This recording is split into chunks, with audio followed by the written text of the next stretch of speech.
Bonjour à tous et bienvenue dans cette nouvelle journée de table ronde. Ce matin, on s'intéresse à l'optimisation du process. Les collaborateurs d'Eiffage apportent une valeur ajoutée au process, qualité, sécurité, productivité. Eiffage propose des solutions innovantes adaptées aux contraintes de chaque secteur, des défis exigeants répartis sur l'ensemble des territoires. Mathias Gézéquel, bonjour. Bonjour. On va parler de l'inspection et de la cartographie des centrales photovoltaïques et des réseaux de chaleur enterrés, puisque cela évolue. Désormais, cela passe aussi par le ciel avec l'utilisation de drones. Vous êtes ingénieur commercial chez Eiffage Energy System. Alors tout d'abord, qu'est-ce que vous cherchez à faire avec le drone ? Alors avec le drone, ce qu'on fait, c'est qu'on l'a équipé d'une caméra thermographique. Ça nous permet de cartographier des infrastructures de grande dimension. Dans le cadre de centrales photovoltaïques, on va être capable de détecter des échauffements, c'est-à-dire des cellules défectueuses. Dans le cadre de réseaux de chaleur, on est capable de détecter des fuites ou des défauts de pose. Dans les deux cas, on aide nos clients à prioriser leurs travaux en leur faisant viser les endroits où il y a le plus de déperdition énergétique. Quel est l'intérêt du drone ? Le principal intérêt du drone, c'est la facilité de mise en œuvre et la rapidité.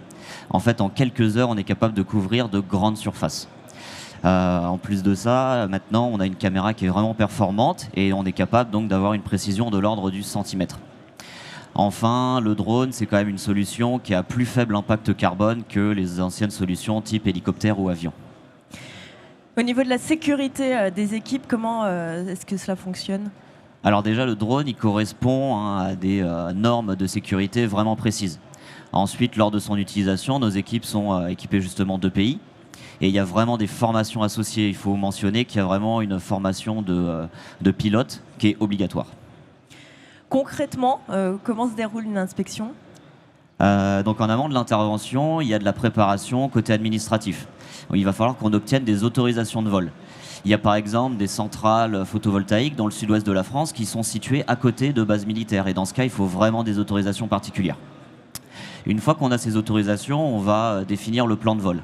C'est ce qui va nous permettre de voler automatiquement avec le drone afin de conserver une orientation et un recouvrement constant. Une fois qu'on a fait ça, il faut qu'on attende la bonne journée pour intervenir. Donc les conditions météorologiques, c'est pas de vent, pas de pluie. Et dans le cadre des centrales photovoltaïques, il faut aussi qu'il n'y ait pas de nuages. Il faut qu'on ait un ensoleillement constant.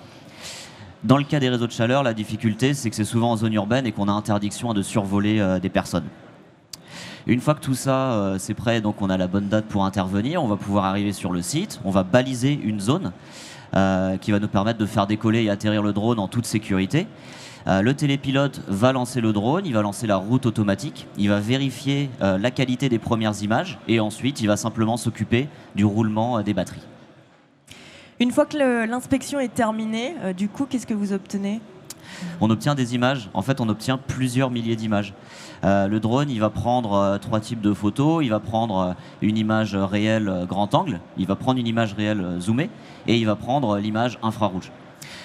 Sur des petites installations, on va être capable de traiter ces images de manière manuelle sur des logiciels. Et pour les plus grandes installations, on va avoir besoin de recourir à des outils qui vont nous faire le traitement de manière automatique. Et quel est le matériel que vous utilisez ? Depuis 1 an, on travaille avec une société bordelaise qui s'appelle Optimez et qui nous a aidé à développer un outil justement d'automatisation du traitement de ces images. Donc en fait, on va avoir un algorithme qui va détecter automatiquement certains défauts et nous, ça va nous permettre vraiment de nous concentrer sur les défauts et donc sur les tâches à plus haute valeur ajoutée. Ce qu'on obtient, c'est une cartographie complète du site avec les défauts qui sont géoréférencés. Et le client peut consulter cette cartographie via une plateforme web. L'inspection, est-ce qu'elle se fait périodiquement ? Est-ce qu'elle peut se faire à tout moment ? Est-ce que, évidemment, on a peut-être une plus grande flexibilité ? Alors, dans le cadre des centrales photovoltaïques, l'inspection elle va se faire tous les ans. Et de préférence en période estivale, ça nous permet d'avoir les conditions météorologiques propices pour ce type d'inspection. Et ça va vraiment aider donc le gestionnaire à conserver un bon rendement sur son parc. Concernant les réseaux enterrés, là ça va être plus ponctuel et donc à la demande de l'exploitant. Merci beaucoup Mathias, vous avez entendu, optimiser le process, c'est parfois améliorer le processus existant. On va parler TomTree maintenant avec vous, Gilles Imblot, bonjour. Bonjour. Alors vous êtes responsable transition écologique pour les concessions autoroutières d'Eiffage en France. Qu'est-ce que TomTree tout d'abord ? Alors, TomTree, c'est une vraie question sur finalement la gestion de nos déchets et de nos clients sur les aires. Puisqu'aujourd'hui, on a un faible taux de recyclage de ces déchets-là. Donc, on s'est quand même on s'est interrogé pourquoi. Du coup, au travers de ce questionnement, en fait, l'idée est d'augmenter cette valorisation de déchets, puisqu'on a quand même des objectifs dans notre plan stratégique. Et on sait qu'aujourd'hui, c'est le geste de nos clients qui nous pose le vrai problème, puisqu'aujourd'hui, on a des conteneurs, on a une offre, mais on n'a pas le tri. Donc, on n'arrive pas à valoriser derrière les filières. Donc, il fallait vraiment s'interroger sur ce sujet-là d'abord, avant d'aller chercher des filières de tri, de nouvelles filières de tri qui permettent de valoriser cette matière, parce que du coup, on a quand même quelques milliers de tonnes de déchets collectés chaque année. Justement, comment vous avez fait pour retravailler l'approche de la collecte des déchets ? Alors, on est allé voir nos clients, puisque du coup, c'est eux qui font le geste. Donc, on a essayé de comprendre pourquoi ils n'arrivaient pas à faire le geste. Donc, c'est quand même une remise en question de notre part. Et assez rapidement, on a vu qu'effectivement, il manquait des choses. Donc, la première, c'est que, en fait, ils n'avaient pas envie de le faire. Contrairement à ce que l'on sait, je veux dire, les gens, je pense qu'ils trient chez eux, assez globalement. Mais nous, on n'arrive pas à créer l'envie chez eux. Ensuite, quand ils étaient décidés, ils n'avaient pas forcément la bonne compréhension de ce qu'ils devaient faire. Et puis, on manquait d'offres. C'est-à-dire qu'il manquait certaines filières qui étaient attendues par nos clients. Donc, on a dû travailler ces 3 sujets-là. Donc, l'envie, en fait, ils nous ont clairement dit qu'il fallait que ça soit propre. Ce qui est paradoxal pour un déchet, mais on a besoin que ce qu'on leur offre, ça soit propre. Donc on a travaillé sur un visuel dynamique, des équipements propres, on a travaillé les couleurs, on a travaillé les motifs. Sur la compréhension du geste, on a travaillé en fait sur la notion de matière et plus d'emballage, parce que l'emballage ça veut dire plein de choses, mais finalement ça ne veut pas dire grand-chose. Donc là on leur a donné des matières. Les visuels à 360 degrés, on a mis des photos, type de déchets qu'ils pourraient avoir dans les mains pour les aider à faire le bon geste de tri. Et sur les filières, on a ajouté une nouvelle filière, comme les biodéchets qui arrivent et qui seront obligatoires de toute façon pour tout le monde au 1er janvier 2024. Quel est l'objectif de TomTree ? Alors l'objectif, il est clairement affiché, hein, c'est d'améliorer notre performance de tri et notre valorisation de déchets dans les prochaines années. Et on ne pourra pas le faire sans finalement le bon geste des clients, parce qu'on ne va pas faire du surtri derrière. Hein. On parle quand même de 10 000 tonnes de déchets, donc c'est quand même colossal. Donc il faut vraiment qu'on arrive à faire ça. Et puis ensuite, on ira chercher les bonnes filières. Et puis du coup, on va essayer au moins d'avoir la moitié des déchets qui sont valorisés, soit réutilisés en l'état ou au travers de la matière. Mais pour nous, l'incinération aujourd'hui n'est pas une solution. Voilà. Là, vous êtes en phase de test, d'expérimentation. Comment vous l'avez mis en place, cette expérimentation ? Alors, on allait chercher des solutions. Déjà, on a commencé par s'interroger sur le côté réglementaire. Qu'est-ce qu'on devait faire, au minimum ? Et puis ensuite, on a été benchmarker en fait, les pratiques dans d'autres contextes, hein, comme dans des gares, dans des aéroports, dans des centres commerciaux. Voilà, on a allé voir pas mal d'endroits, ce qui nous a permis de faire émerger quelques bonnes pratiques, hein, par exemple sur les couleurs, sur le choix des couleurs, sur le choix des formes des conteneurs. C'est assez intéressant hein, comme travail de benchmark. Ensuite, du coup, c'est la construction de la solution. On la teste en interne. Et puis là, on vient de la mettre à disposition en fait, sur quelques aires de notre réseau pour nos clients. On est en test grandeur nature. Voilà. Sur la 6 et la 43, hein, je crois qu'on peut voir. Sur la 6 et la 43, on peut les trouver en région lyonnaise, sur les deux secteurs. Donc l'expérimentation est toujours en cours, mais est-ce que vous avez déjà peut-être quelques retours, quelques observations que vous avez faites ? Alors oui, on a du retour encourageant. Tout n'est pas parfait, mais ce qu'on a pu constater déjà, c'est que le geste s'est nettement amélioré. Donc ça veut dire qu'on a à l'intérieur de nos conteneurs un tri qui est réalisé, qui est correct. Par rapport à ce qu'on attend, ce qui est sur le conteneur. Donc l'affichage est plutôt bon, plutôt bien compris. On a écouté nos clients, ils comprennent mieux. On a une offre qui est propre, attractive, donc qui leur donne envie. Et puis on a la surprise d'avoir la nouvelle filière biodéchets qui est plutôt correctement utilisés, avec de la matière à l'intérieur. Ça, c'est plutôt la bonne surprise. Et puis ensuite, on va travailler après avec nos partenaires commerciaux pour voir un peu comment on peut diminuer ce volume de déchets, puisque aujourd'hui, c'est la consommation sur les aires qui fait qu'on a des déchets. Les prochaines étapes, là, comment vous allez continuer d'expérimenter ou peut-être penser à un déploiement? Quelles sont les prochaines étapes? Alors, on est en cours d'expérimentation, donc on est en train de consolider les retours d'expérience. Et aujourd'hui, on a vraiment la volonté d'améliorer cette performance de tri. Donc, il va falloir trouver des solutions. Aujourd'hui, on pense qu'on a quelques clés.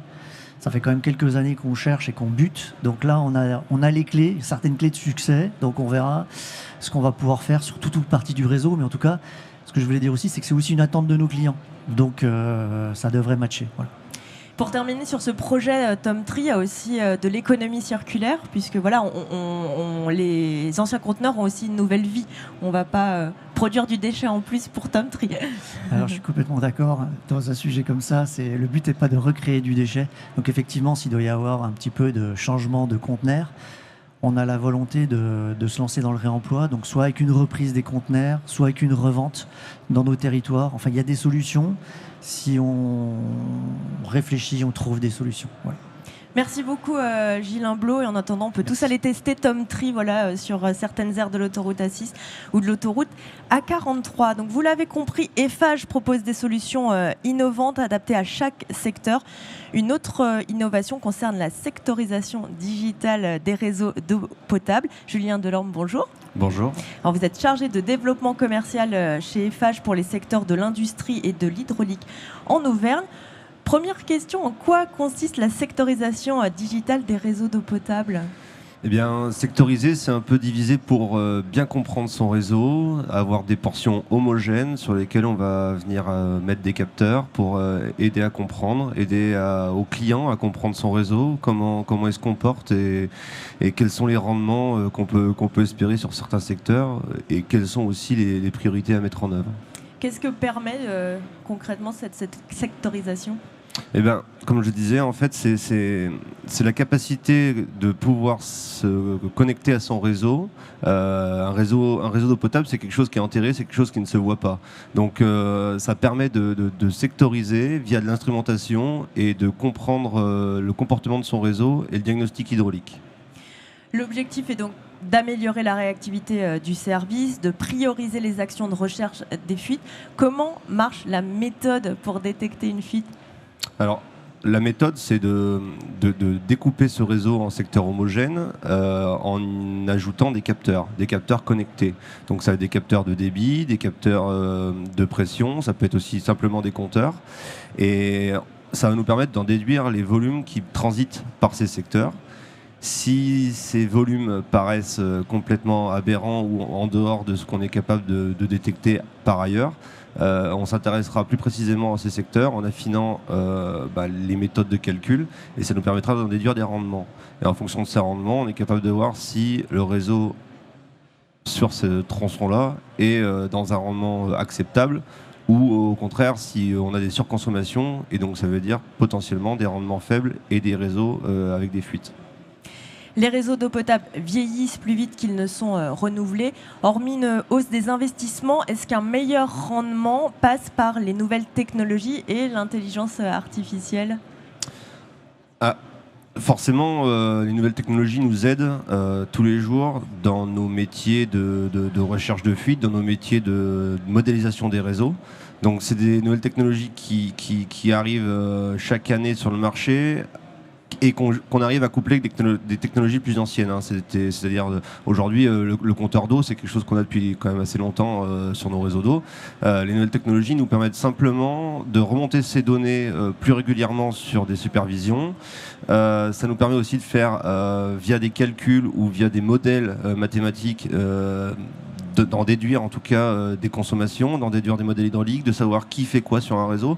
Parce qu'un réseau d'eau potable, c'est des abonnés comme vous, comme moi, qui allons prendre de l'eau potable pour nos besoins domestiques. Ça peut être aussi des industriels, ça peut être des agriculteurs. Ça permet de bien comprendre qui utilise l'eau, à quel moment, de quelle manière. Et ça permet aussi de savoir quand les gens ne l'utilisent pas, notamment en période nocturne, qu'est-ce qui s'y passe et d'en déduire éventuellement les rendements les moins bons et d'aller aussi discuter avec les gens qui sont de forts consommateurs pour voir comment on peut lisser leur consommation et en tout cas anticiper d'éventuelles augmentations de consommation. Est-ce que cette méthode du coup résout la majorité des problèmes ? En fait, cette méthode, avant de résoudre les problèmes, elle permet de les mettre déjà au jour. Un réseau d'eau potable, encore une fois, c'est quelque chose qui est non visible, c'est quelque chose qui est sous terre. Donc, ce qu'on ne voit pas, on ne le maîtrise pas. Et quand on ne le maîtrise pas, c'est généralement quelque chose qui est anxiogène, qui nous fait peur et pour lequel on a vite fait de cibler parfois des problèmes qui ne sont pas des vrais problèmes, qui ne sont pas ceux qui sont à la cause de surconsommation, de problèmes de rendement, etc. Donc, la sectorisation, ça permet de mettre un œil sur ce qui se passe sous terre et de connaître les comportements, les retours d'informations qu'on a des réseaux. Et ça nous permet aussi de pouvoir optimiser énergétiquement l'apport d'eau dans les réseaux.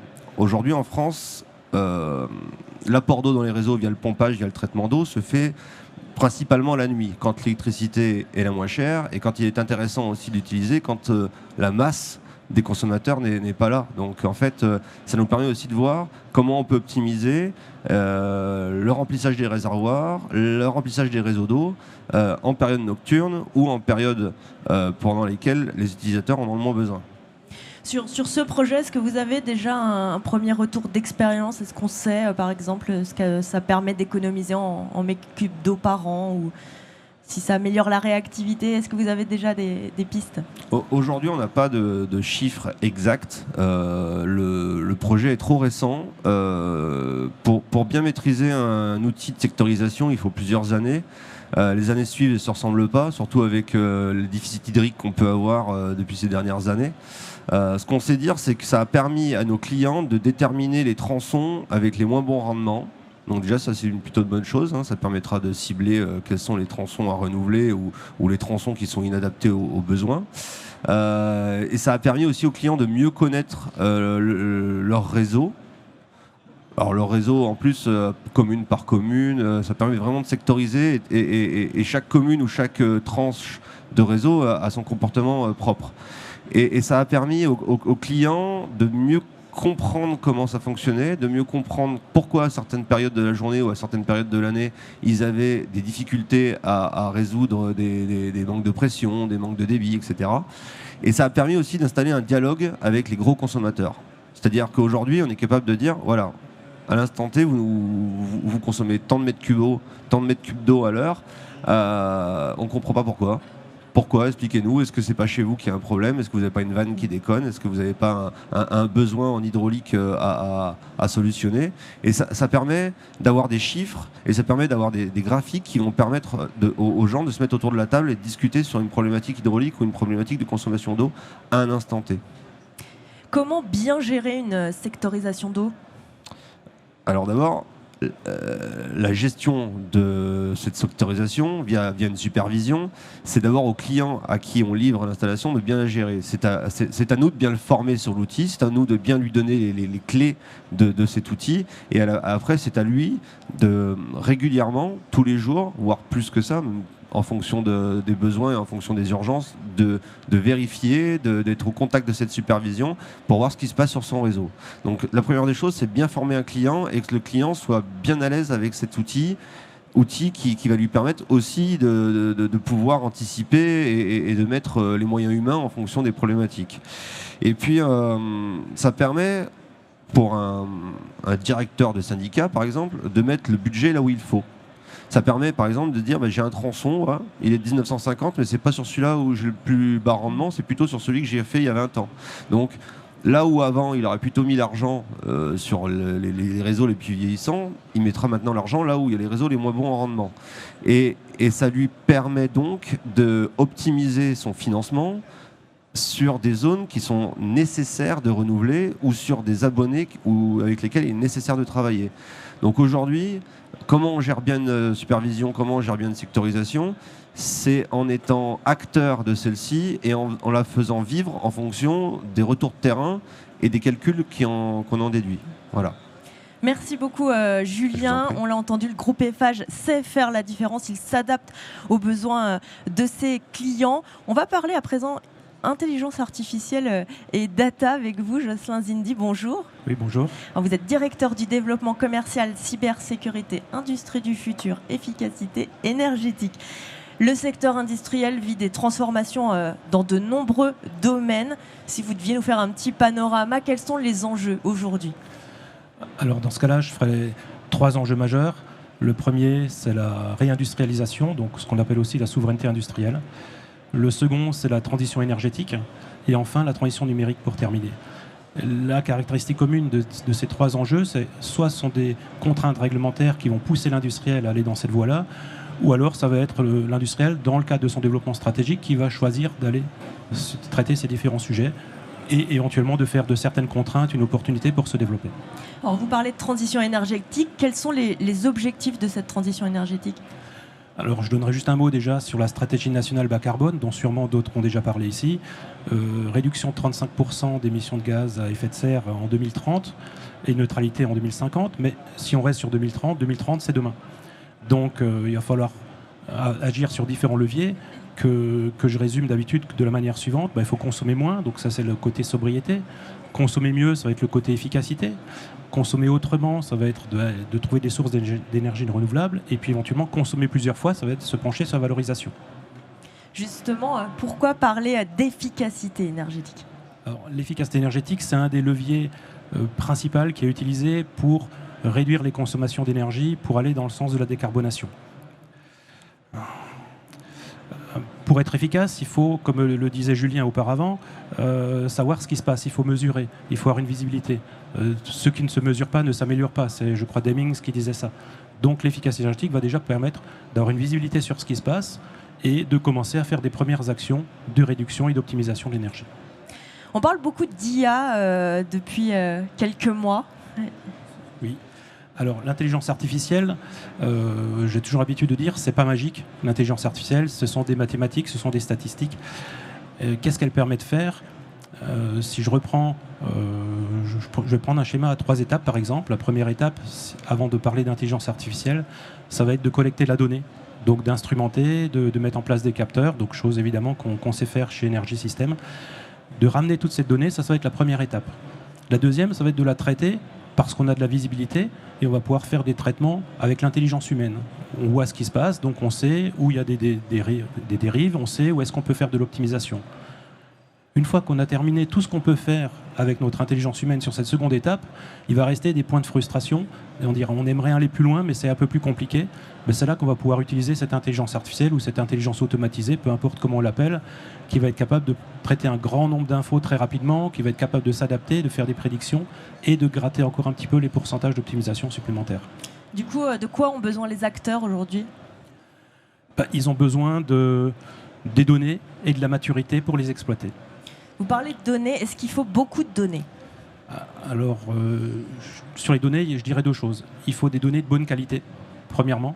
Il va falloir prendre les données, si on raisonne sur un process industriel, sur une usine ou sur une partie d'usine, il va falloir prendre toutes les données qui sont liées au système que l'on observe, mais il va aussi falloir prendre de la hauteur et prendre des données qui sont externes à ce système, mais qui peuvent avoir finalement indirectement un impact sur le système, ce qu'on appelle les données endogènes et les données exogènes.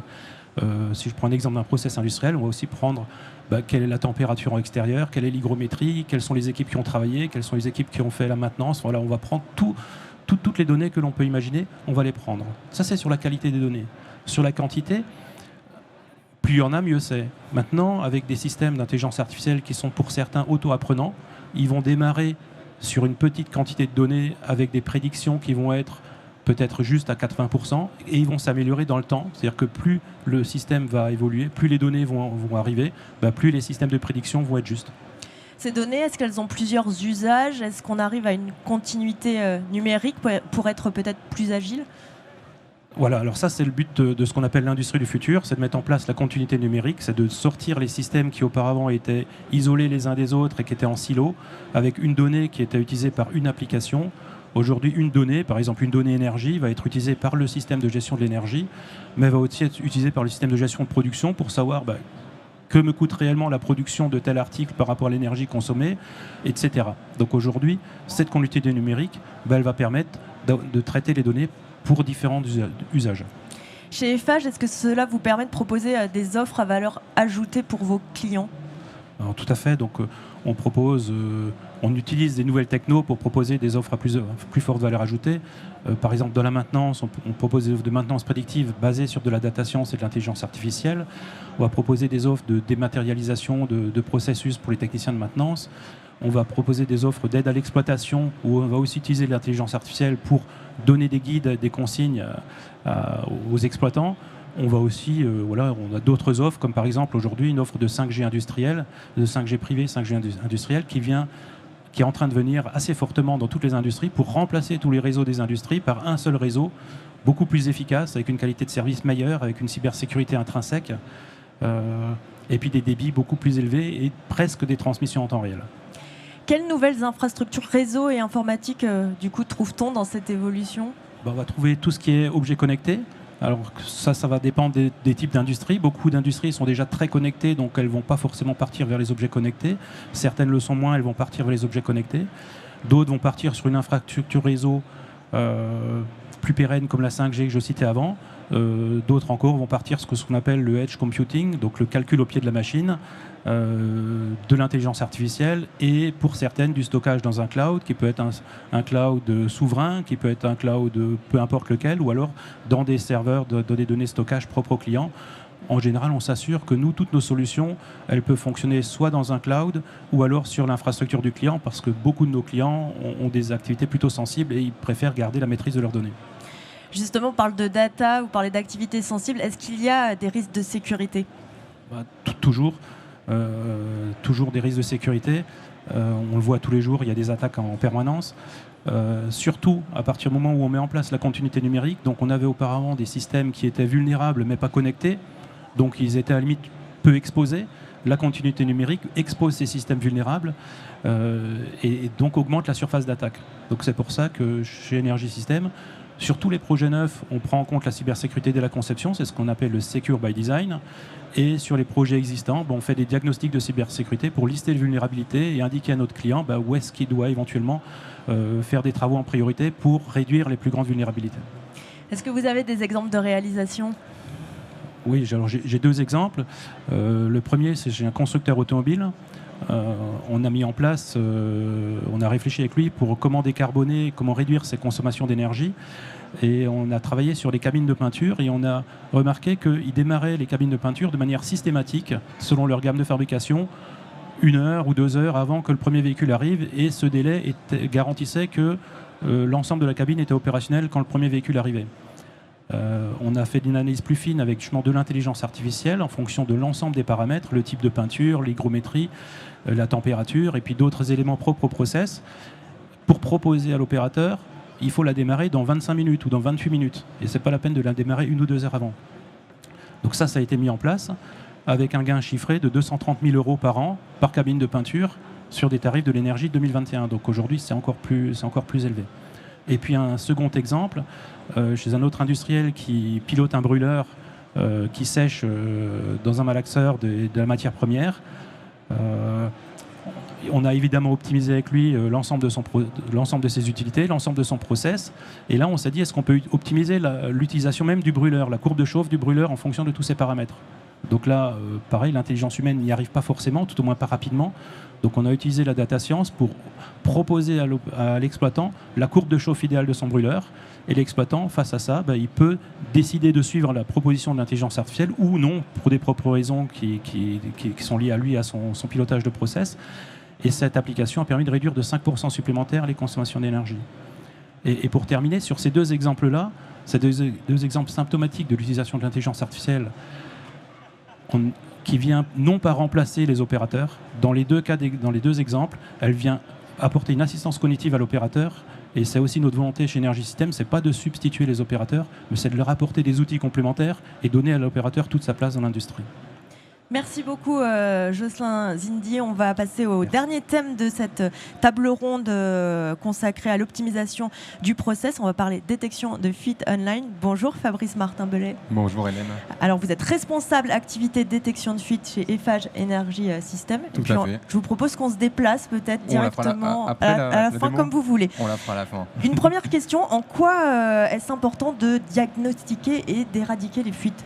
Eh ben, en fait, qui dit fuite dit automatiquement rejet de produits dans l'environnement et donc gaspillage. Quand on produit quand on a des produits qui sont gaspillés, automatiquement on a consommé de l'énergie et donc émis du CO2 de façon inutile. De plus, ces fuites sont souvent permanentes. Donc sur une année, on arrive à des quantités énormes. Si on prend le cas d'un tuyau enterré, comme on en parlait tout à l'heure, ou d'une vanne qui est fuyarde, quand c'est de l'eau, on va avoir un coût important, mais un impact quasi nul sur l'environnement. Le problème, c'est que quand on va intervenir avec des produits chimiques qui sont fuyards, en plus d'avoir un coût énorme pour l'industriel, on va avoir une pollution aussi environnementale. Oui, parce qu'on va insister, une fuite permanente sur une année, cela peut vite devenir énorme et sans qu'on s'en aperçoive. Exactement, c'est ça. C'est sournois. Et cela permet donc un gain financier de détecter. Oui, tout à fait. En fait, quand on va prendre une fuite, par exemple, si on prend une petite fuite de 0,5 litres minute, donc 0,5 litres, c'est une petite bouteille d'eau qui se vide en une minute, même sur une pression de 6 bars, c'est négligeable, mais au final, on est quand même sur 263 000 litres d'eau perdue. Ça équivaut à peu près à 5 piscines de particuliers, une piscine de 8 par 4. Le souci, c'est que sur un site industriel, on n'a pas qu'une seule fuite, on a des dizaines, voire des centaines de fuites. Donc si on a 100 fuites sur un produit chimique, cela représente 10 piscines olympiques qui sont perdues dans la nature. Donc imaginez 10 piscines olympiques de produits chimiques, ça fait une par mois, ça commence à être assez embêtant. Donc pour revenir sur la question de l'enjeu financier, je pense qu'il y a l'enjeu financier en effet. Si on prend un prix du mètre cube à 2,93 € sur Lyon pour de l'eau, la petite fuite de tout à l'heure de 0,5 litres, on arrive quasiment à 800 €. Alors 800 € pour un industriel, c'est pas grand-chose, mais comme on le disait, quand on le multiplie par le nombre de fuites, on arrive à des milliers, voire des millions d'euros de pertes, de façon, on va dire, un petit peu bête, parce qu'on a des technologies qui peuvent nous aider. Donc ça, on va pouvoir en parler. Et après, je pense qu'il y a aussi deux autres aspects qui peuvent être importants, en plus du gain financier. On peut apporter un gain de sécurité et aussi un gain environnemental. Alors pourquoi je parle de gain de sécurité ? Je vais vous donner l'exemple d'un de nos clients qui nous a fait tester son réseau incendie. Voilà, il a un réseau incendie sur son site chimique. On ne va pas donner toutes les données techniques, mais en gros, une vanne sur deux était fuyarde. Donc en plus de perdre de l'eau, il avait des problèmes pour garantir la pression nécessaire à la sécurité incendie de son site. Donc voilà pourquoi aussi on a un enjeu sécuritaire. Et le dernier point dont je voulais vous parler, c'était le point environnemental. On est dans un contexte environnemental avec du réchauffement climatique, on a de la baisse des nappes phréatiques, on a un appauvrissement en ressources d'eau. Donc, en fait, chacun doit faire des efforts. En tant que particulier, on le fait tous. Quand on a un robinet qui fuit, on va le fermer. On va mettre des collecteurs d'eau de pluie pour arroser le jardin, pour ne pas utiliser l'eau courante.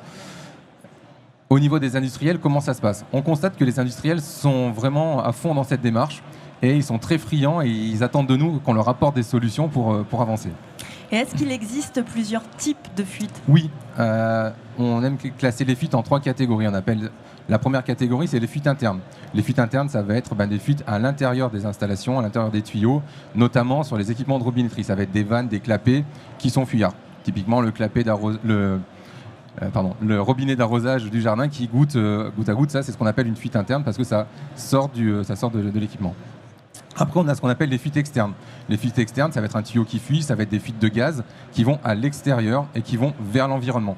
Typiquement, dans l'industrie, ça va plus être des fuites de gaz rare ou d'air comprimé. Et le dernier point, c'est la fuite de vapeur, notamment au niveau des purgeurs. Faut garder en tête quand même que de la vapeur, c'est de l'eau, mais de l'eau avec de l'énergie supplémentaire. Donc en plus de perdre de l'eau, on perd de l'énergie que l'on avait mise. Alors ces fuites sont invisibles, oui, inaudibles. Comment est-ce qu'on peut les identifier rapidement ? En fait, on est des super-héros. On a des super-pouvoirs. On a des outils. En fait, on travaille avec les ultrasons très haute fréquence.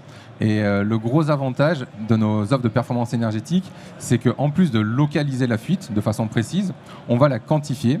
La quantifier, on va donner le débit de fuite parce que ça va pouvoir donner aussi un ordre de priorité.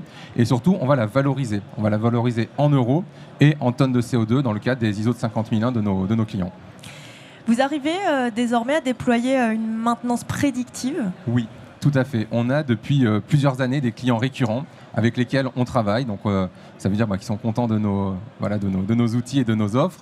Ce que l'on constate, c'est qu'en appliquant nos offres de façon récurrente chez ces clients, on a réussi à mettre en place des plans de maintenance adaptés à leurs besoins, mais surtout d'optimiser leurs installations. Ce qu'ils ont tous constaté, c'est que dès la première année, ils ont réduit leur coût de maintenance et réduit leur consommation, mais augmenté la disponibilité et la fiabilité de leur process. En quoi cette nouvelle approche permet de réduire son empreinte carbone? En fait, c'est relativement facile et évident. C'est que moins on a de produits perdus, moins on consomme d'énergie, moins on pollue la nature et plus on diminue son empreinte carbone. Concrètement, on va peut-être faire une démonstration de ces détections de fuite. On va se déplacer. Hop. J'ai juste un petit souci, il y a des gens qui ont dérivé le banc. Ah, bon, on va regarder. Donc je risque de peut-être pas trouver la fuite. Faut juste me dire quelle vanne. Donc on va expliquer. Alors Fabrice, il faut m'expliquer parce que moi je ne connais pas cette machine. Donc comment ça marche? Donc en fait, on a recréé un banc de simulation de réseau. Donc on est sur le thème de l'eau chez Polytech, mais là c'était un peu compliqué de mettre de l'eau sous pression. On a simulé l'eau par du gaz d'air comprimé. On est à peu près à 4 bars de pression. Vous avez 4 vannes qui sont présentes. Le challenge, ça va être derrière d'ouvrir une des vannes, et moi je vais essayer de détecter la vanne qui est fuyarde pour vous montrer comment on fait dans la réalité et comment ça se passe. Donc je peux prendre la porte laquelle? Oui, alors attendez, je vais juste allumer mon appareil et je vais me tourner pour pas tricher. J'ai l'impression de faire un tour de magie, donc j'ouvre. J'espère que ça va marcher. Vous me dites quand c'est bon. Je regarde la petite bille si elle est... Oui, c'est bon. Ah allez, c'est parti. Là, vous faites quoi en fait Alors là, on va mesurer les valeurs acoustiques ultrasonores dans des gammes de fréquences bien précises et on va essayer de trouver la vanne que vous avez ouverte. Si je ne me trompe pas, c'est la première vanne. Exactement, la vanne tout en haut. Donc en fait, là, c'est vrai que c'est un banc de démo, donc c'est assez facile. Les 4 vannes sont relativement proches, mais vous avez vu la facilité avec laquelle on arrive à détecter la fuite. Et surtout, ce qui est important, c'est qu'on est dans un salon, il y a du bruit ambiant. Nos outils, comme on disait, travaillent dans des fréquences bien précises, donc on n'est pas perturbé par le bruit ambiant. Quand on a des turbines, des compresseurs, on peut très bien travailler au contact de ces outils-là. Et on est capable de déterminer la vanne qui fuit, mais surtout, comme je disais, de donner un débit de fuite. Et après, donc, de pouvoir valoriser en vous disant que cette vanne-là vous coûte 500 € à l'année et rejette 10 tonnes de CO2. Voilà. Merci beaucoup Fabrice, c'est la fin de cette table ronde Optimiser le process. On va se retrouver bientôt pour une table ronde biodiversité. Merci beaucoup à tous. Merci.